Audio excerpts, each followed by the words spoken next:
Hi, everybody. Good evening. Welcome to our webinar. Welcome to the Songs Industrial History Center's online teacher workshop series, Every Voice Counts, Teaching Civics Through Local History. My name is Kristen Gallus. I'm the project manager for education development at the Songs Industrial History Center, and I'll be your host and facilitator for tonight's webinar.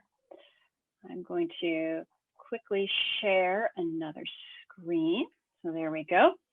The goal of these webinars is to highlight how underrepresented communities in Lowell, particularly African Americans, women, immigrants, and youth, have fought for an equitable electoral process, and how by overcoming barriers to civic participation, they've persevered to secure their voice in the community.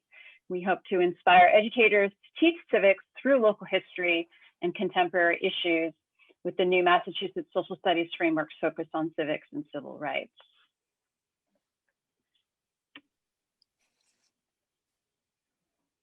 Are you all seeing a screen that says this program is funded by Mass Humanities? Okay, Bob's nodding, excellent. All right, just checking. So funding for this series was provided by Mass Humanities, and we were proud to be a part of the Mass Humanities series, The Vote, an initiative of statewide conversations about civics. Just a little bit of background, the Songs Industrial History Center is a partnership between the University of Massachusetts Lowell College of Education and the National Park Service. We're located in the historic boot cotton mills of Lowell National Historical Park.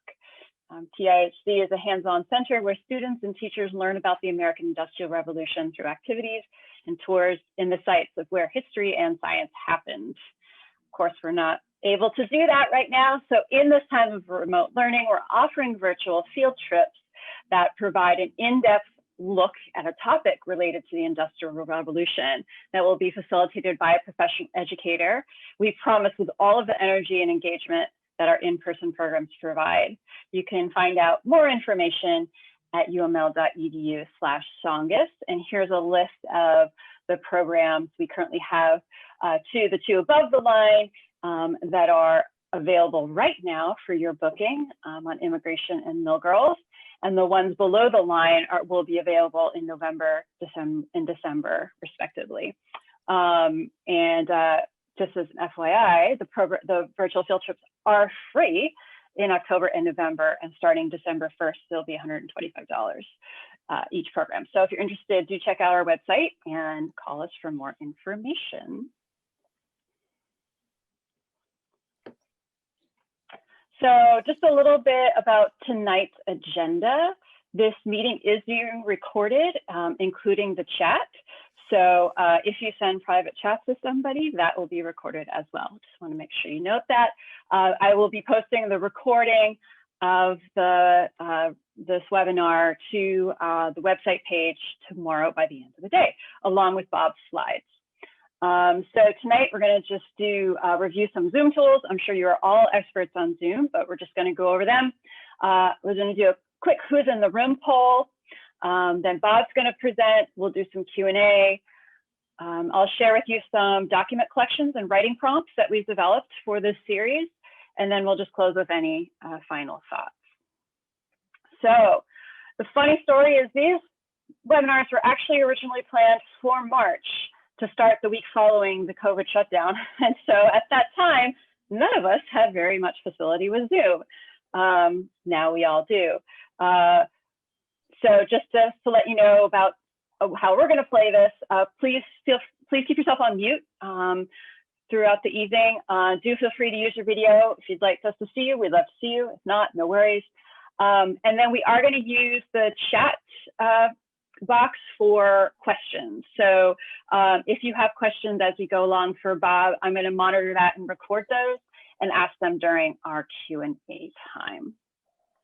So that being said, before we get to Bob, I'm going to launch some polls. So let's see who's in our virtual room. So if you wouldn't mind letting us know what state you teach in, or region if outside of the state.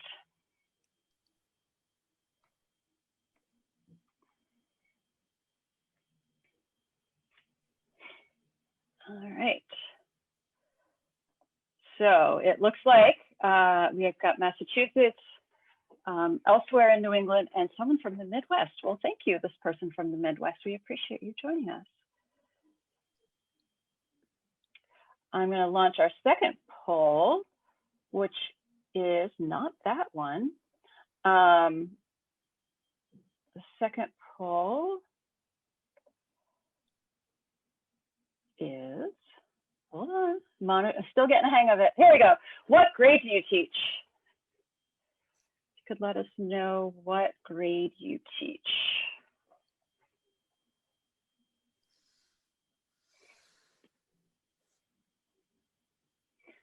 Oh, excellent. So we have a couple of middle school, a couple of high school, and one elementary school.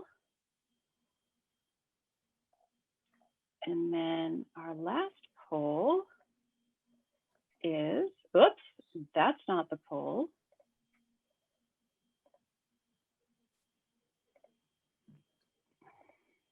You'd think I would know how to do this by now. Hold on. There we go. What subjects do you teach? You could just let us know what subjects you teach.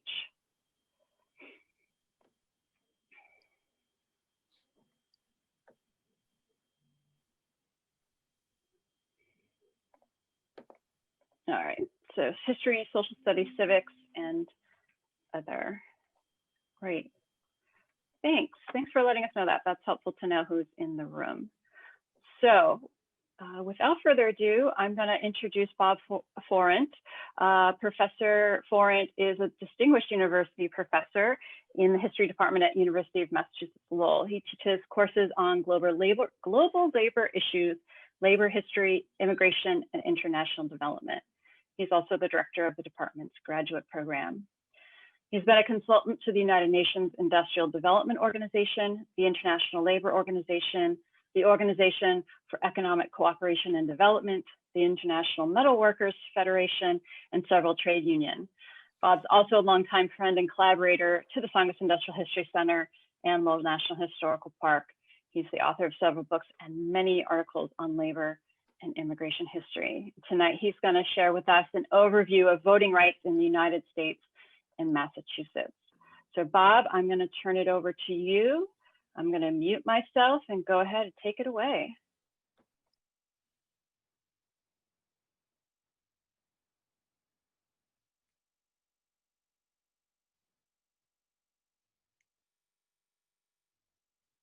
All right, hopefully people should see these slides. Yep, people are nodding their heads, good. All right, so I wanted to start with a bit of current events, current history, separate and away from suffrage, but just to sort of locate the longevity of the fight for the vote, the fight for suffrage, with the fact that on this day, as I was doing some research, today is the birth date of Fannie Lou Hamer, who was a civil rights activist, political reformer, a fighter for African-American votes in the South, and was very engaged in trying to open up, particularly the Democratic Party in the South, to Black participation, and is very famous for helping to organize the Mississippi Freedom Party and confronting the Democratic Party establishment in 1964 at their convention in Atlantic City, New Jersey. She tried getting integrated delegation of this Freedom Democratic Party onto the floor of the Democratic Convention in 1964, and that was denied, even though we're at a moment where the country's debating the Civil Rights and the Voting Rights Act. So I thought it was an interesting juxtaposition to what we'll be talking about this evening. The slides that I'm going to be using, you will get. The last slide is a bunch of resources. We may not have time to go through all of them this evening, but if we don't, you'll have it. And you can always email me if you have any questions at all about what we're doing. Somewhere on the site, I'm sure my email will be listed. And so I'd be happy to correspond back with anybody. I'm also on sabbatical this semester, so if any of you have an interest in having me pop into your classroom at some point, I'm also happy to do that. I miss students and teaching. So one of the most important things, I think, at least when I think about suffrage, is the fact that even though in the Constitution there's language to establish voting, there's very little that actually initially describes what that's going to look like, who's going to get to vote, and how that's going to be done. A lot of it is left up to the states, and that becomes part of the problem all the way through the 19th into the first 2 decades of the 20th century, that we really have this sort of very anarchic system where different states are doing different things, as we'll see along the way this evening. Massachusetts, as an example, initially talks about you have to be male, you have to be at least 21, you have to have an annual income of £3. I tried figuring out what that was worth in 2020. I'm sure there's a way to compute it. I couldn't come up with something reasonable. Or an estate worth £60. And that was Massachusetts' particular description. Other states had other rationales. As the 19th century progressed, most states began to reassess the property ownership part of the qualification and went in the direction of restrictions on the basis of race and gender. By 1856, in most states, men were allowed to vote whether or not they owned property, although some states still had poll taxes to allow you to vote. In several states, including Pennsylvania and New Jersey, took away black male suffrage before the Civil War. Free blacks that had been voting had the vote taken away. So the important overall point that I want to make is that suffrage is a long, complicated movement. It's a grassroots movement. It's also a movement of leadership of various organizations at the top. It goes through all sorts of permutations and combinations. So it's a really rich teaching platform. There's not one easy way or approach to teach it, but I think historians more and more are pointing to teaching it and taking the long view, that if you only focus on the period of time, say from 1900 to 1920, you miss the fact that this movement for suffrage, this movement for the vote, is occurring throughout the 19th and into the 20th century, and that even with the passage of the amendment in 1920, it still doesn't mean that women are voting, that particularly Black women, Native women are actually getting to exercise the franchise. And again, sort of the way historians are thinking more about teaching the civil rights movement, same way, taking the long view is really the only way to think about this. You'll see through the slides a number of book titles of things that you might find interesting to take a look at later. In Massachusetts, women are very active in the movement. A number of women forum organizations are engaged and involved. The Massachusetts Constitution limits voting rights to men in the 1860s, 1870s. But interestingly enough, even though there were restrictions on voting, there aren't restrictions on who can hold office. So you have this situation where women are getting elected, particularly to school committees, because education and kids are obviously the way gender roles were defined in the 19th century. That's seen as women's bailiwick, women's place of focus. And so women are, again, they're not voting, but they're being elected to these committees. And by 1879, in some localities in Massachusetts, some cities, not the state as a whole, but in some cities and towns, they're defining their particular voting rights for city and town elections. And across Massachusetts, slowly, women are being allowed to vote. So you could go to, basically what it would mean is you could go to vote for a particular office. You couldn't vote for everybody. And so women could go, for example, and vote for a school committee, but not vote for a mayor. I guess that was seen as too complicated for women to comprehend in some odd way. But so again, the point here is how chaotic and non-uniform all of this is. Women, again, as I said before, across a variety of platforms in a variety of places in the country are organizing, are trying to figure this question out. Mary Ann Shadd Carey an important, somebody who's left typically out of the history books, is involved in anti-slavery work, abolitionism, support of freedom seekers in Canada before the Civil War, returns to the States after the Civil War, goes to Howard University Law School, and becomes there involved in suffrage and helps to formulate the National Women's Suffrage Association. It's interesting, when I was doing research on her, I found that even though she's listed in the Howard University Law School book as a graduate of the class of 1871, 1872, technically she didn't graduate because, again, with the voting and everything else as well, the legal code in DC said a woman couldn't be admitted to the bar in the 1870s.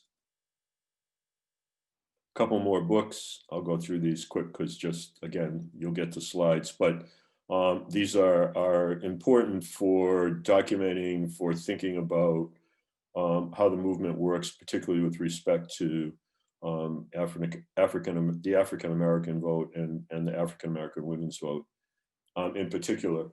As the 19th century progresses early into the 20th century, several of the leading figures from Seneca Falls and from 1848 have passed away, and another group of leaders, if you will, come to the fore. Alice Paul being one of them. Alice Paul is attending college in England, and while she's there, she joins the suffrage movement.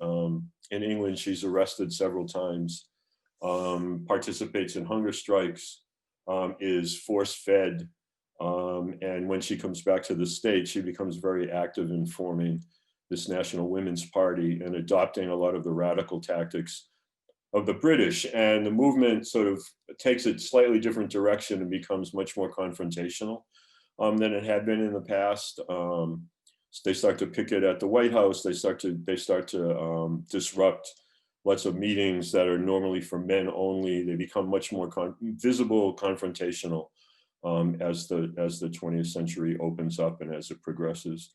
At this point, a lot of working class women now start to join what had historians described as been a fairly middle class oriented movement. Lots more women begin to join, working class women, hoping that that with the vote, they'll be able to influence in some way their hours of work, their working conditions, and their wages.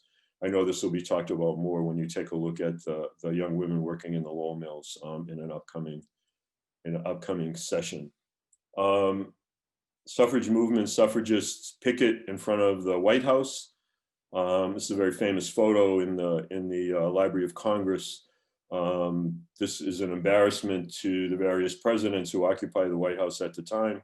And oftentimes women are demonstrating, blocking the gates, blocking passage into the White House, and they get arrested. And a badge of honor is this pin called the Jailed for Freedom pin. This is a photograph of the pin. It's designed and it's distributed to individuals who are arrested for participating in these pickets and sit-ins and confrontations, and particularly in front of the White House. But this is a photograph of that pin.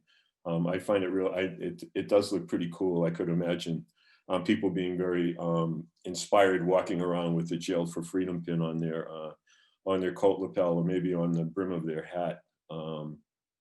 But I hadn't seen this before until I started thinking more about this session.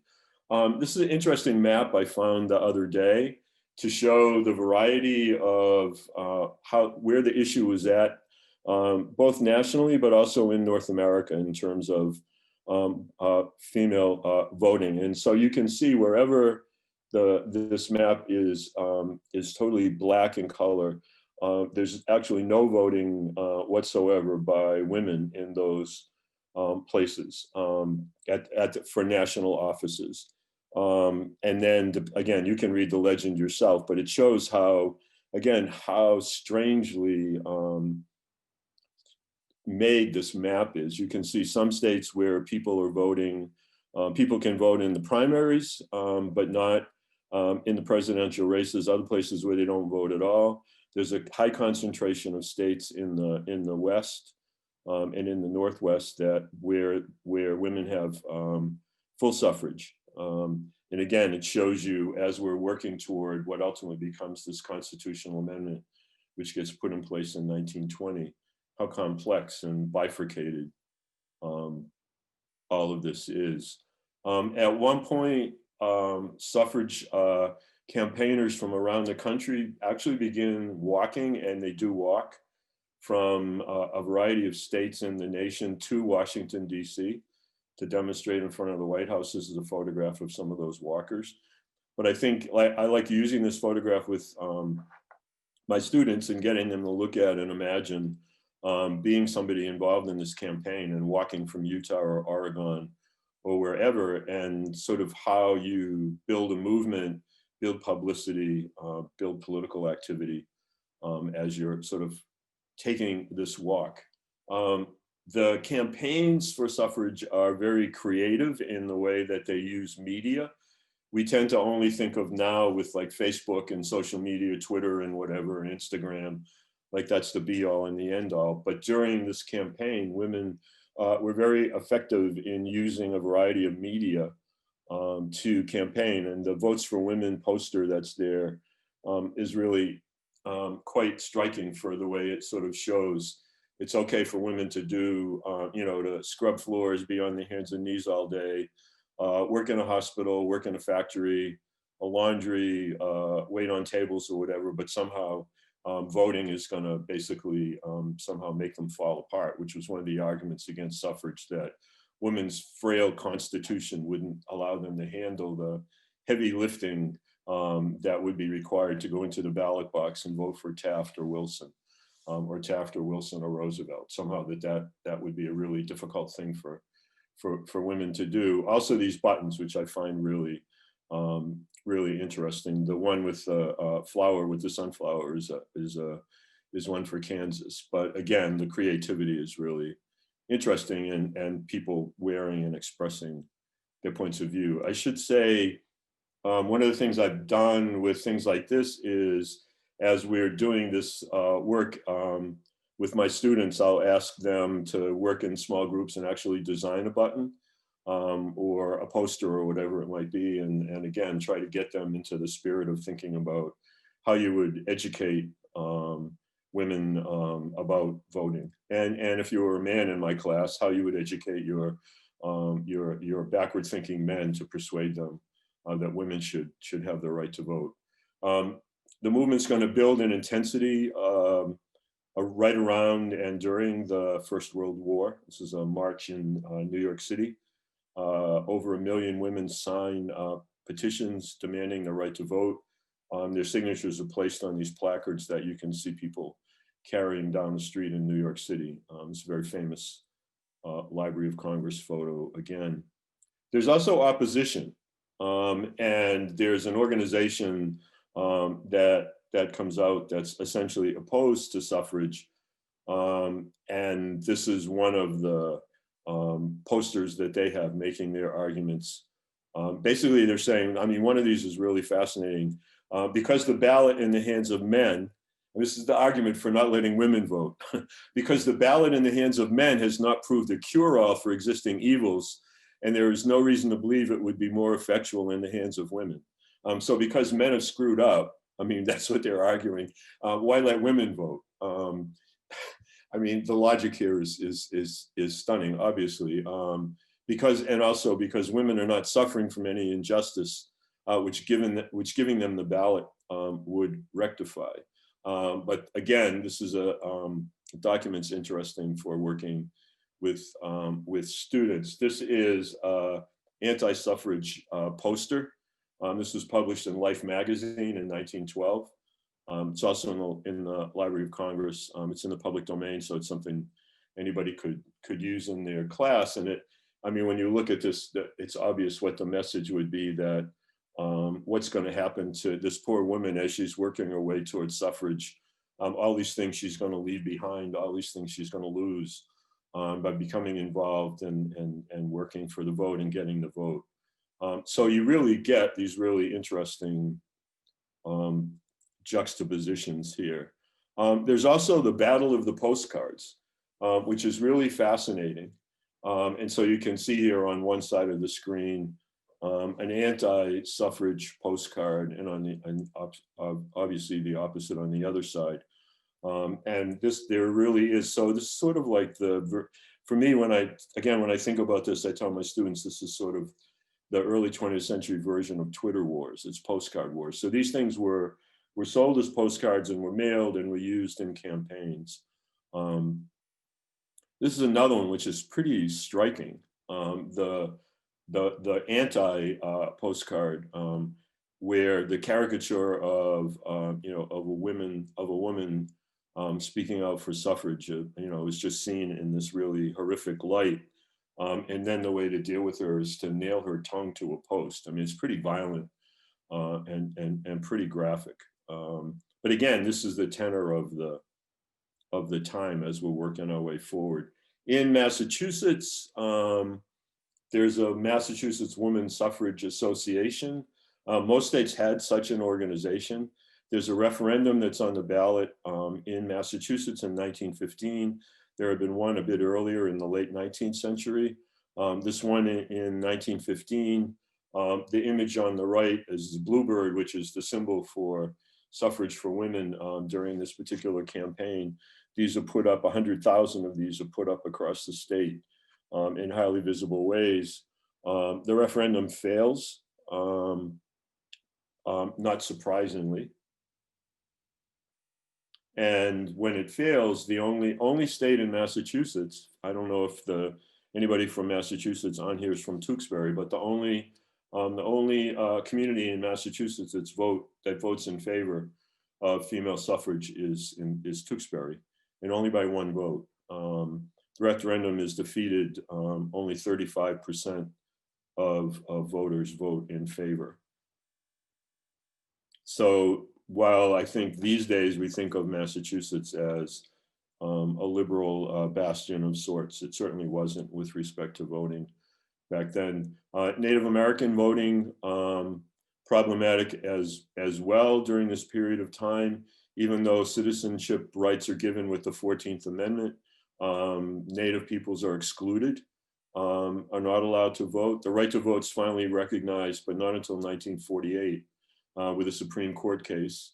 And then in terms of implementation, it's not implemented in all states until 1962, when Utah removes formal barriers to Native voting. So there's a lot that can be done sort of comparing and thinking about Native votes as well.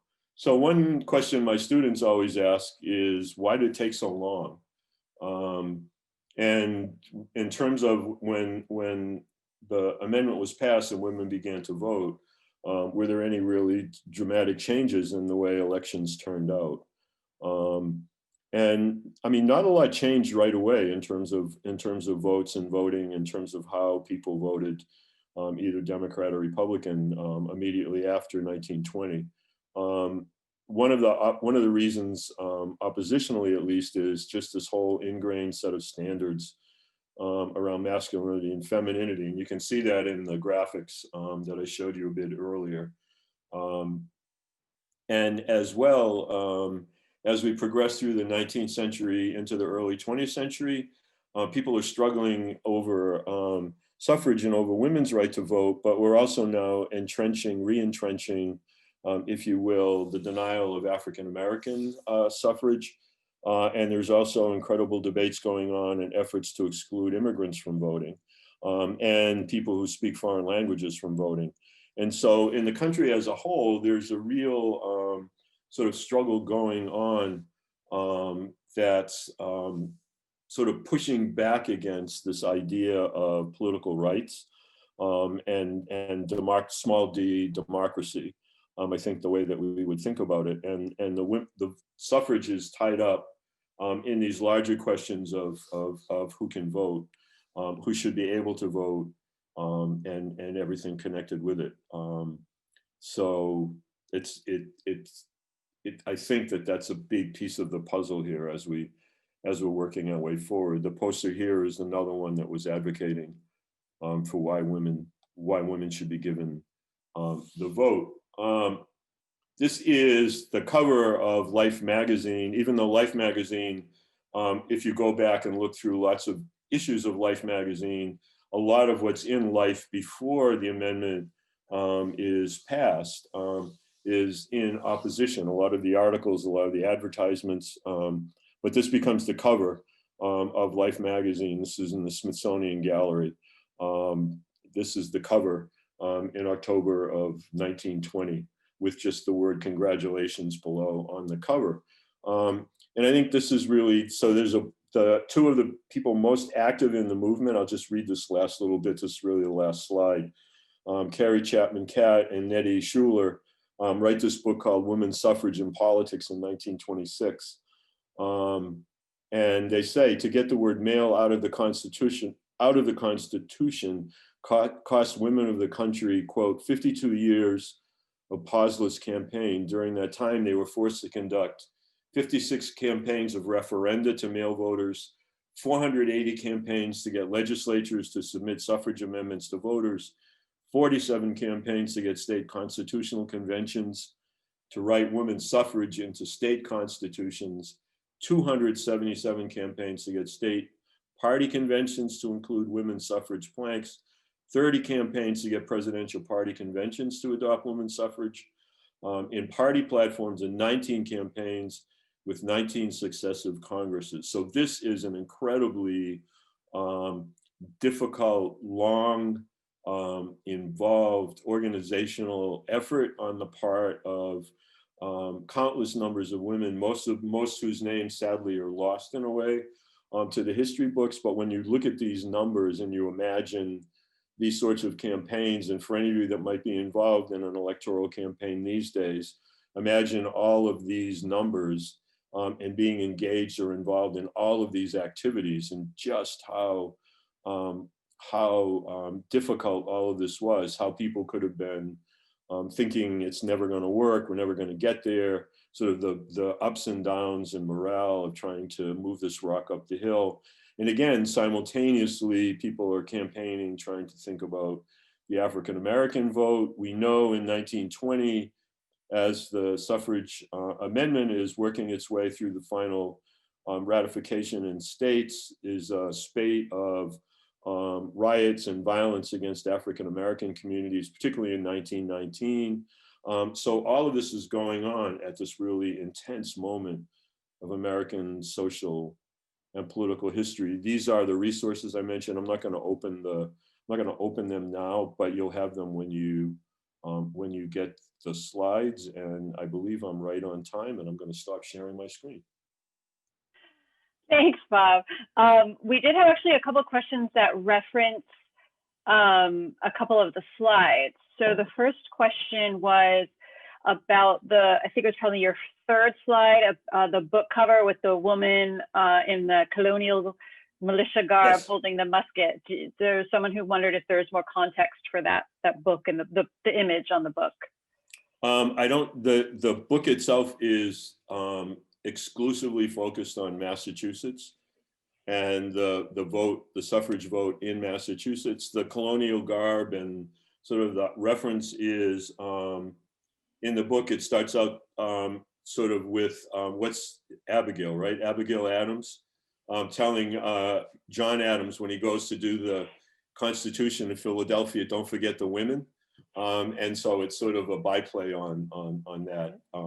And actually he did forget. So, but anyway, so that's the context. The book, for those of you teaching in Mass, it's totally focused on Massachusetts. Very accessible book, small paperback. So it's a good read. Excellent. So there was also a question about the photo of the force feeding. And this person wanted to know, why would they take photos like that of the force feeding situation that was on the page we were talking about, Alice Paul, and would it have proven helpful to the women's suffrage movement to take those and publicize those photos? Yeah, I mean, I don't know, right? It's sort of, I mean, obviously the people engaged in the suffrage movement were not in the jail with their iPhone taking the photo, right? So, I mean, the photos are taken by the perpetrators of the force feeding. Now, I don't know whether it's partly to document the conditions under which they do it. I don't know whether there is some, I don't know enough to know whether there are some constraints or restraints around how it's supposed to be done. And taking these photos in some way makes that clear, or whether they just want for evidentiary purposes to show it. But yeah, there are photos. I mean, there are some that are even more graphic.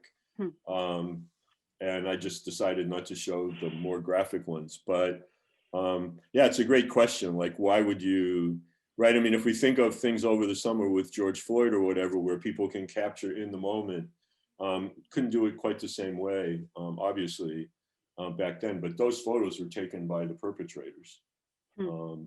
Yeah, which one could wonder, like, what are they thinking? But right. I mean, the other way to look at, I mean, remember we had this conversation once in one of my classes, and one of my students said, what it really shows is they didn't really care that if anybody knew what they were doing, that they felt like they had the right to do it.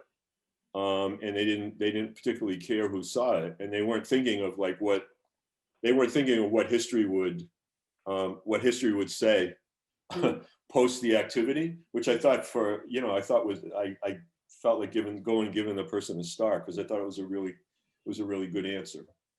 It is. That's a real interesting relevancy connection between past and present, right? The use of police body cameras, cell phone footage, those sorts of things that capture in the moment, and what does that mean for both sides of the capture? Yeah. There was another question.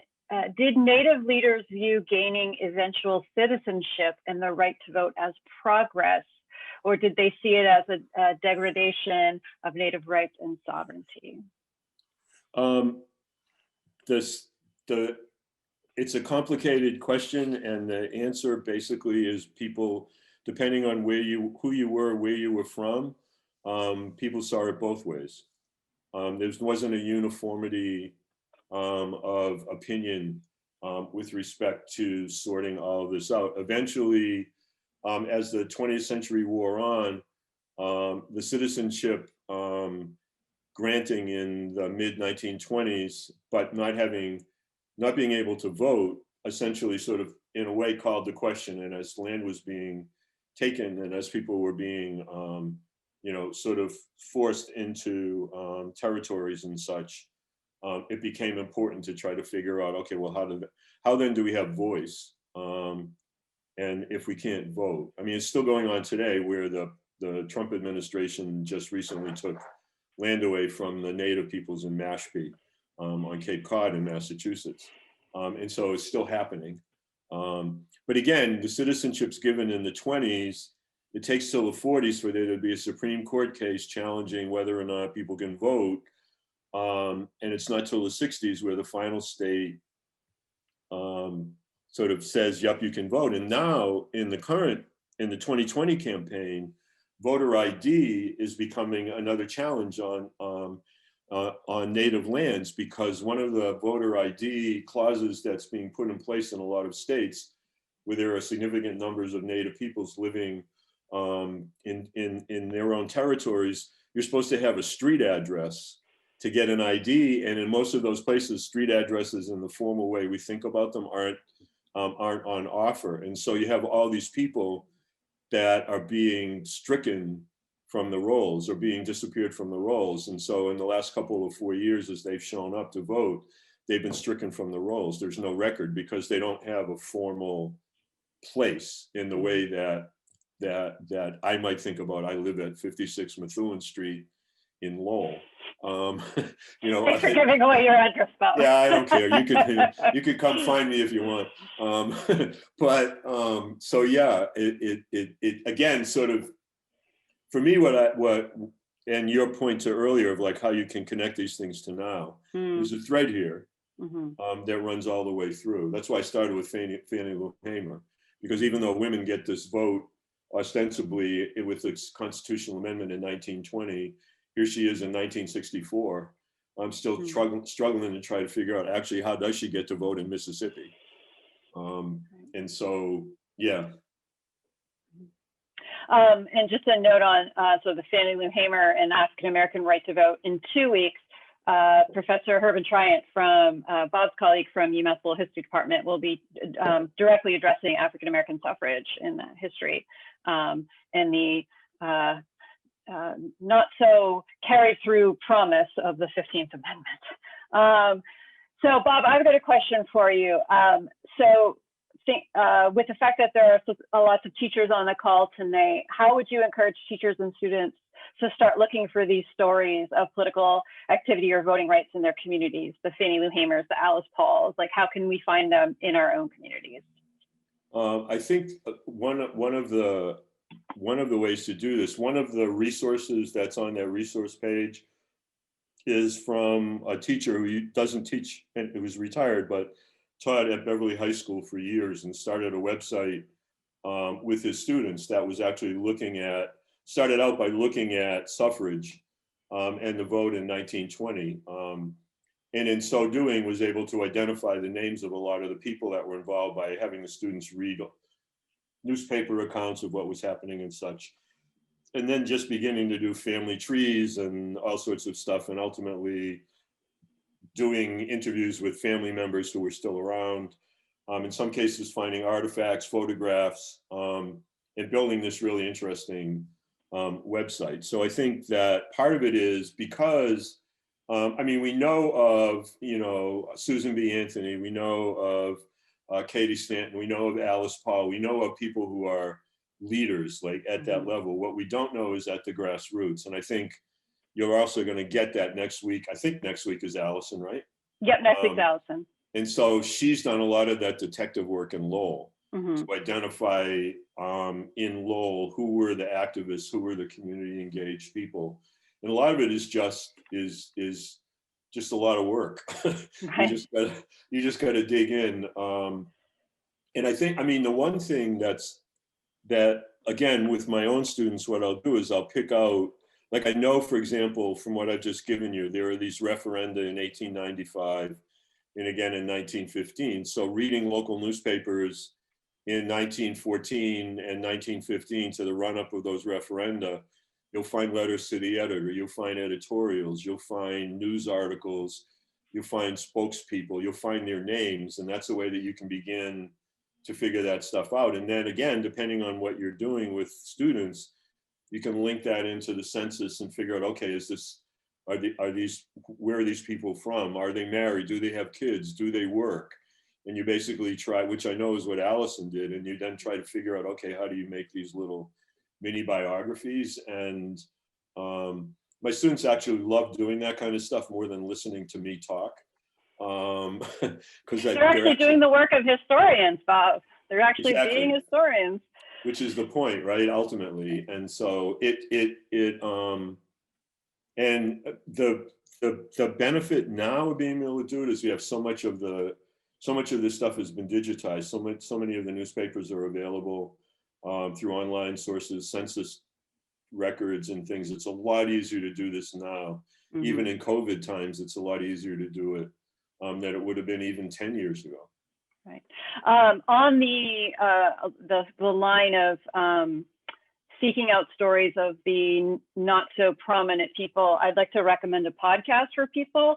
It was co-produced by PRX and the National Park Service called And Nothing Less. And it's a history of women's suffrage, and they really dig into the not so famous people, and particularly addressing African American women in the movement.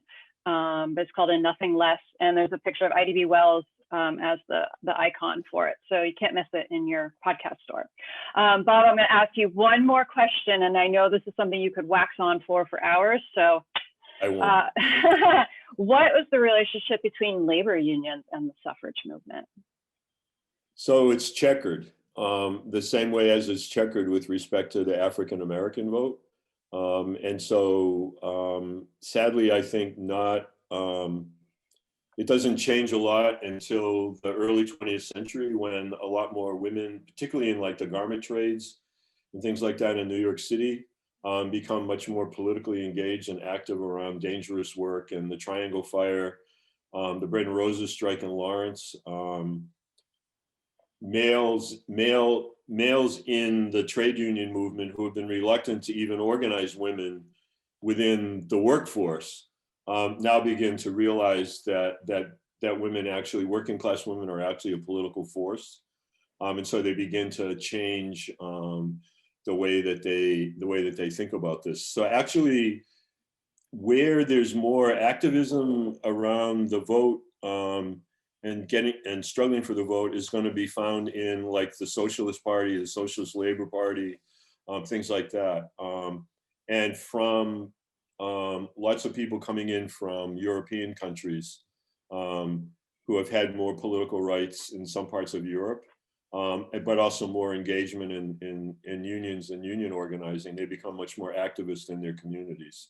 But again, this is something that builds over time. The racism in the labor movement also hurts as well with respect to Black suffrage and as well African-American female suffrage. So this is a really fraught period of time where people haven't, where people's loyalties and allegiances are really, for lack of a better term, really messed up. Thank you. Thanks for sharing that. So in our last few minutes, I would like to share with everybody a couple of resources that we created in partnership with a student intern from the university in the Graduate College School of Education, College of Education. And if they are on this website, uml.edu/sangus/civics. And if you go to the page for tonight's event, this is where you will find the recording tomorrow. I will post the recording of this webinar and Bob's slides. We have created what we're calling remote learning modules. And these are, there's a Google site, which contains documents, and a Google form, which are questions and writing prompts. And for tonight's workshop, there's two different topics. The first is Native American voting rights. So we have a series of documents that cover, excerpts of documents, not full documents. And these are geared towards high school kids. So those of you who teach lower level, sort of 8th grade and up, for those of you who teach lower level, you might be able to pull pieces from these document sets and adapt. There's a vocabulary section on each page, and then each source is cited as well, so you can pull the full source if you'd like to. So this collection on the history of Native American voting rights does cover specifically Massachusetts as well as the greater US. So in the mid-19th century, there was discussion over Indian enfranchisement in the state, and particularly the role of Indian women and how they actually lost power by being granted suffrage in the state. They lost the power within their tribe. So that's really interesting to consider. And then all the way to what Bob was talking about in the 20th century and the Indian Citizenship Act and how that changed the relationship between Native people, their tribal affiliations, and the US government. You will be asked to make a forced copy of the Google form so that you can put it right into your own LMS, whether it's Google Classroom or something else. So when you make said forced copy, you can see here that each, let me run it for you as a, so you can have the student put their name in, and then there are writing prompts for each of the documents. And then there's a final writing prompt that where they're asked to sort of pull all of the article or all of the documents together and reflect. The second collection that we produced for this evening is a history of felony disenfranchisement, which is something that Bob didn't touch on, but it's very interesting. And Massachusetts also has had some recent episodes dealing with felony disenfranchisement. In 1976, there was a resident of MCI Concord who actually ran for Concord selectman, which started a whole issue of why can people in the outside world asking why can felons vote and why can they run for office, which put the state legislature on a whole different tack of abolishing people with felony convictions from voting. So, and then there's a more recent article from 2019 where there is a state senator who wants to reinstate voting rights for Massachusetts felons. And I think also here is, yeah. So they're not just documents, there's also graphics and images on some of the pages. So in this one, students are asked to look at the map and analyze the data on the map to draw conclusions. So these are available for you all to download, to put in your LMS, to assign to your students. Feel free to pull them apart if that's easiest for your students. And they're all cited. Also linked from this page on our website is the Teaching Tolerance Future Voters project, which Bob pointed us to, which has some really great resources on teaching current events and how this particular lesson is on voter suppression and which Bob addressed, and how to talk about these issues with your students as they come up in the daily news cycle. So, and I see Bob put his email in the chat. Thank you, Bob. Please do reach out to Bob. He's an amazing resource. Loves to talk to students. So I would highly recommend that you do contact him. And like you said, he's bored, he's on sabbatical. So, so just in conclusion, again, on that, you can go to uml.edu/songus/civics. Ellen, would you put that in the chat, please, so people have that? So I just want to say thank you all for joining us tonight. Thanks again to Mass Humanities for their generous support. If you're not registered for next week's session, you can still do that from that website URL that Ellen just posted. It is Dr. Alton Horrocks, who is a park ranger at Lowell National Historical Park, talking about mill girls and suffrage. So we have about 5 or so minutes left. That's the extent of the formal program. So if folks have questions for Bob, you could put them in the chat, or feel free to unmute yourself and ask them. If you want to hang around and chit chat for a few minutes, that's totally fine. I'll stay. Thanks, Bob. If everybody goes away, I'll cry, but I'll stay. Someone's going to have another question for Bob.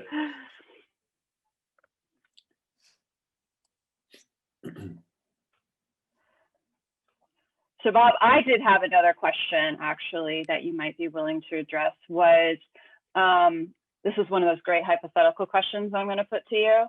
How might our country be different if the power to vote was still limited to those who had it at the time of the writing of the Constitution? So what if it was still just privileged, wealthy white men who had the right to vote? What would the country look like? Or is that too hard to take on?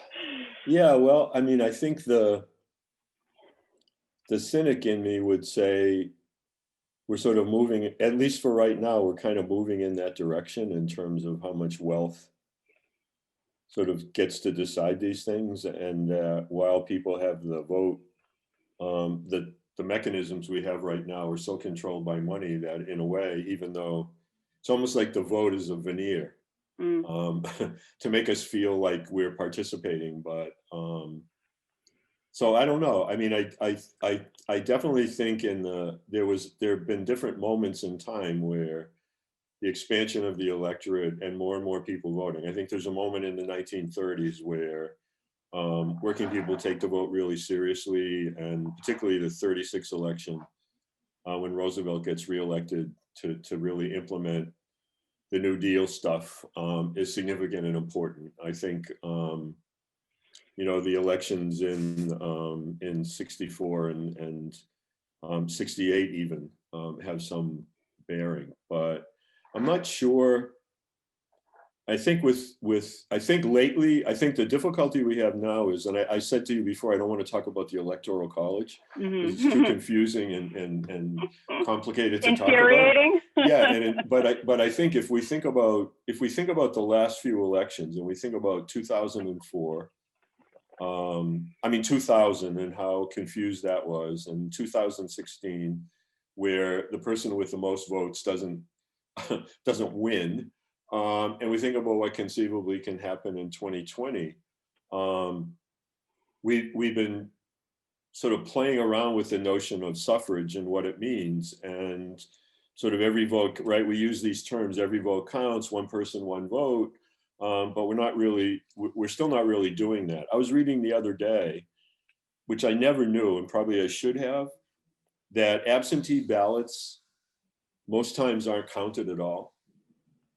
They're only counted if it's close.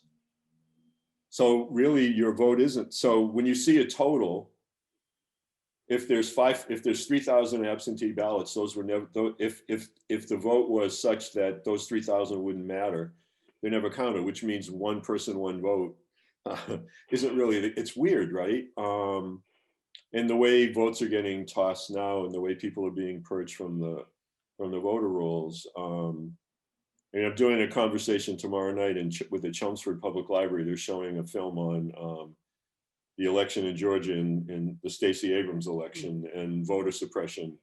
And this is what we're going to be talking about. So I've been reading more about sort of the contemporary too. And it's really distressing. The question of convicted felons who have done their time and are back out in society, not being able to vote.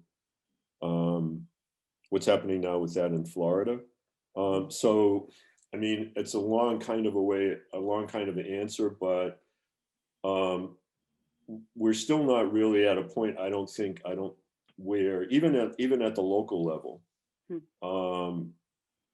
everybody's vote counts. I mean, Lowell, which you're going to talk about in a future session, had to go through the threat of a federal suit and actually get it into the courts before the city would change the way it talked about its election, which was really, and the heart of that was one person, one vote. So we're still in that same quandary as we were at the outset. The difference obviously is property. Property ownership does not keep you from voting, but the more money you have, the more influence you have. So is there really a difference? I don't know. Interesting. And then one last question in the chat was a question about the images from your PowerPoint. Will the teachers be able to pull those out of your PowerPoint, or are all the sources cited so they could find them? The postcards are all in the Library of Congress, but you can definitely either do a screen grab from the slide itself to get them, or you can easily just Google suffrage postcards, anti-suffrage postcards, just do your own quick search. There's hundreds of these. I could have had 20 slides with 2 postcards each and never even come close to exhausting how many there are.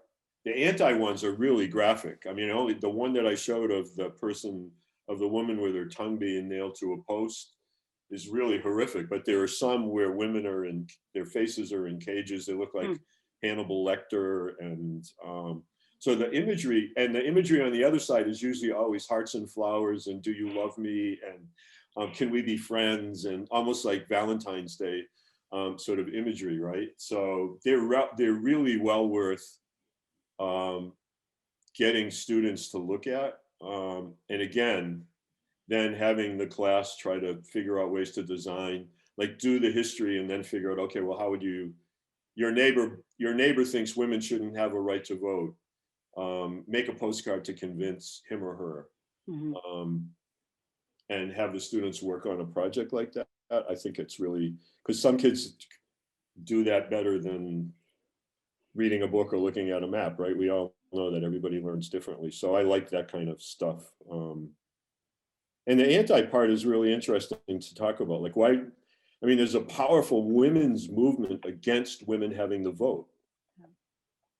I can see there's like a question about that, one of the last things in the chat, right? And it's hard to imagine, but yeah, I mean, it's there. So yeah, Google, if you Google search there's a couple of libraries.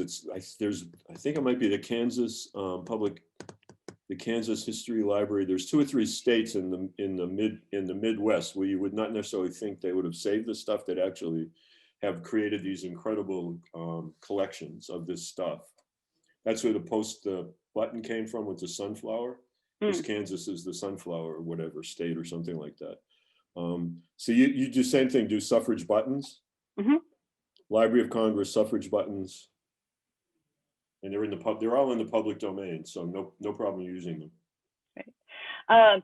So last thing is there was a question about the addresses that are in the chat. Yes, the reference. This is the one thing I hate about Zoom too. You can't copy and paste out of the chat.